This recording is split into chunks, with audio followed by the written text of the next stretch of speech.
यहाँको वातावरण के कस्तो छ हैन? ए ल आजको यो शुभ दिन शुभ बेलामा म तपाईहरुलाई यो ठाउँको स्थानीय ठाउँको को बारेमा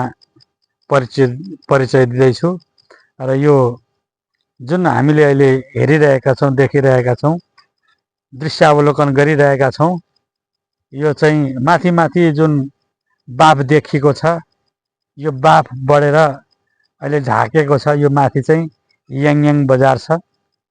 र करिबन यो तुषारो जस्तो एउटा हिउँ जस्तो ढाकिएको एउटा तुवालो छ यो तुवालो चाहिँ आजभन्दा करिबन 4-5 दिन अगाडि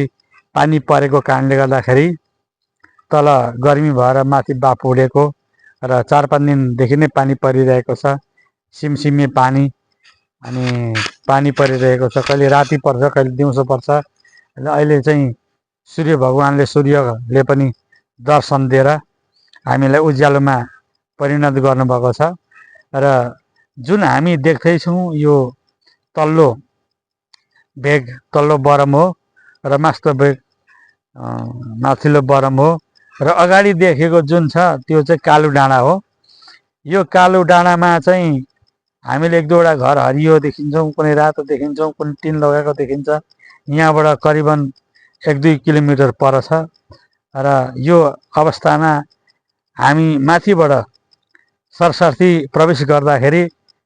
याङयाङ बजार माथि छ तुवालोले ढाकेको छ त्यहाँबाट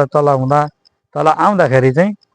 कालुङ डाँडालाई देखिन्छ त्यो कालुङ डाँडाबाट पर गएपछि मेङली भन्ने ठाउँ छ मेङलीबाट पर अम्ले छ अम्लेबाट माथि त्यही बाटो हुँदै हुँदै एनएसपीसी हुँदै हामी प्रवेश गर्दै गर्दा चाहिँ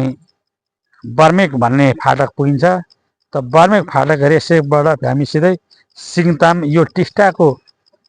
यो जुन टिस्टा बगेकी छिन् यो टिस्टा हामी देख्दछौं खोला देख्दछौं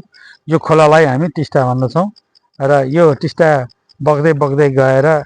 तल सिलगढीसम्म पुगेको छ र हामीले यसरी नै यो सिक्किमको एउटा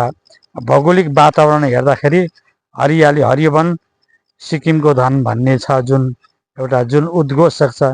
त्यसलाई चरितार्थ गर्नको दिन यो शुभ दिन शुभ पलमा तपाईहरुलाई यो भिडियो मार्फतद्वारा नै हामी अवगत जानकारी गराउँदै मेरा 2 शब्द यही अन्त्य गर्दछु जय सिक्किम जय देश जय भारत।